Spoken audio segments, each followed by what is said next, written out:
Big Bang Mike here, and let's talk about the martial arts that I think are the best for self-defense, part 1. Consequently, these are the martial arts that inform my personal blend system that I teach at my Pleasant Grove Martial Arts Academy. Let's do it. You know we gotta start with Jeet Kune Do. Jeet Kune Do, or JKD, is famously lauded as Bruce Lee's personal style of martial art. But many people don't know that it comes in 2 separate fundamental brands. A JKD purist will study Jeet Kune Do in the exact way that Bruce Lee did. Think of this as like a curriculum of moves that Bruce Lee thought were the best, and they study that as if that were a martial art. Then you have the JKD conceptualists. They take the idea or philosophy of JKD and apply it to other martial arts. You can be one, you can be the other, or you can be both. I personally have a degree in Bruce Lee's JKD, but I also apply its philosophy daily at my martial arts studio. This had to be included on the list because Bruce Lee was really the first person to popularize cross-training in different martial arts. Even the first UFC was a tournament that pitted styles against each other. Follow for more entries. Big Bang Mike here, and these are the martial arts that I think are best for self-defense, part 2. So let's talk about the little-known martial art known as shoot wrestling. Now, in my opinion, in the early 90s, shoot wrestling was poised to be the dominant grappling style here in America. But that was before Brazilian Jiu Jitsu exploded onto the scene. Now, no hate to BJJ, I study it, I have a purple belt in it. But whereas BJJ typically tends to focus solely on ground, shoot wrestling, or Shuto, has a stand-up game as well as a ground game. And because shoot wrestling trains with the concepts of strikes from the get-go, they tend to have a much more top-dominant style of grappling, focusing on takedowns and strikes from the top. Yes, those are all me. And I personally believe that a top-dominant style of wrestling is better for self-defense than fighting off of your back.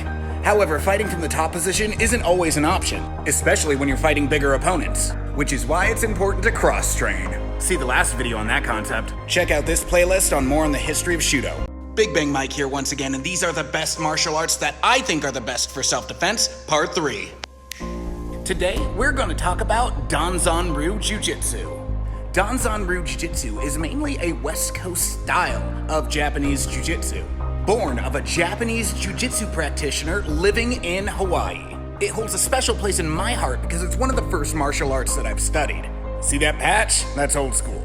Now, before we go any further, remember that Japanese Jiu-Jitsu and Brazilian Jiu-Jitsu have very little difference as far as moves go. It was the Brazilians' approach and training methodology that made Brazilian Jiu-Jitsu what it was. So by applying the Brazilian training methodology to Danzanryu's curricularized system, I think is better for you as a student. Most Brazilian Jiu-Jitsu programs are hours-based programs, which isn't bad. My kid's program is hours-based, but purely experience-based programs can sometimes feel aimless. Danzan's curriculum-based system ensures that students are progressing and learning new moves. Big Bang Mike here, and here are the martial arts that I think are the best for self-defense, part 4. These are the martial arts that inform my blend system at my Pleasant Grove, Utah Martial Arts Academy. Today, let's talk about the Filipino martial art known as Kali, because no martial arts system is complete without some sort of weapons-based combat. Kali is a system of fighting developed over thousands of years of warring tribes between the Filipino islands. The Inosanto brand of Kali is unique in that it allows people to learn one style and apply those tenets to a myriad of different weapons. So essentially, by learning one weapon, you're learning all the weapons. It's very economic. But Kali isn't just limited to sticks, knives, and swords. Hey look, they're my parents. They also have a Filipino boxing style known as Panatukan. That guy looks familiar. As well as a flexible weapons system utilizing things like cloths, belts, even skirts. Why do all these videos feature me getting my butt kicked? In my opinion, there's no better system for weapons-based martial arts. Like and follow for more. Alright, welcome to martial arts that I think are the best for self-defense, part 5. Look, cards on the table, nobody's watching this series, but I'm gonna finish it anyways, because my daddy didn't raise no bitch. So let's talk about Muay Thai.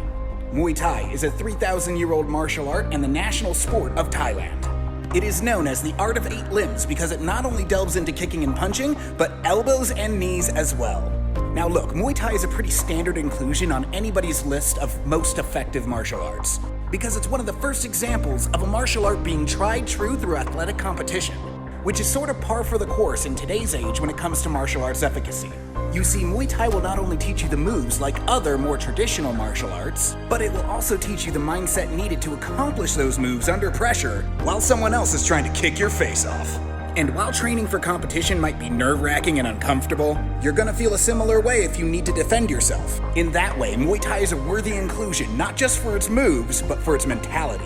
Big Bang Mike here, and these are the martial arts that I think are the best for self-defense, part 6? Yeah, part 6. Today we're going to go into the martial arts research systems. Martial arts research system, otherwise known as MARS, is a collection of different martial arts styles that create a blend system, much in the same way that I've done.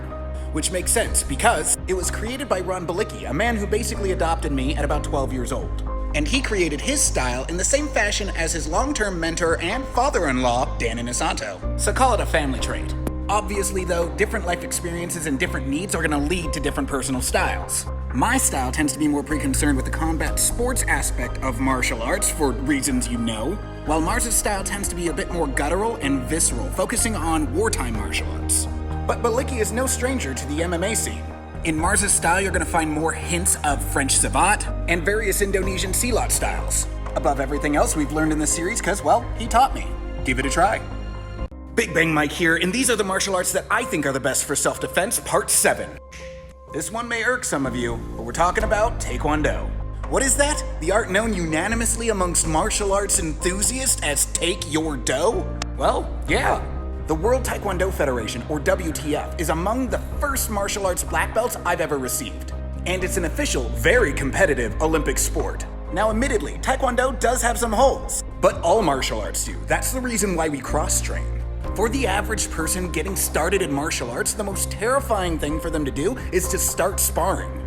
But the WTF's light-touch, point-based sparring system can serve as a comforting bridge to getting people more comfortable with the concept of using your martial arts skills in combat. And as we know, without practical, realistic application under pressure, your training's gonna fall short when you need it. And once the fear of sparring is squashed, we can then move on to more realistic forms of self-defense. Kinda like training wheels. Big Bang Mike here, and welcome to the series finale of the martial arts that I think are the best for self-defense, Part 8. We're gonna finish this series off with Lameco escrima. This is another weapons-based Filipino martial art that is similar in form to our last video of Kali. However, in at least the way that I've trained it, Lameco tends to be a lot more intense. Created by Edgar Saluti, its name is an acronym for the 3 distances of combat. Now, a lot of the criticism on weapons-based martial arts is its over-reliance on forms and drills, essentially turning people who wanted to be fighters into glorified LARPers. Lameco, however, loved its full-contact combat style application, which, as we know from past videos, I'm a huge fan of. Its disciples would literally don headgear and little else and just go at it, no matter where the fight took them. Now, Lameco does have drills, don't get me wrong, but they tend to be shorter and more tactile than its Inosanto Kali counterparts, which I tend to find better suited for the grittiness of real combat. I even have my kids train this way, albeit in a safer form.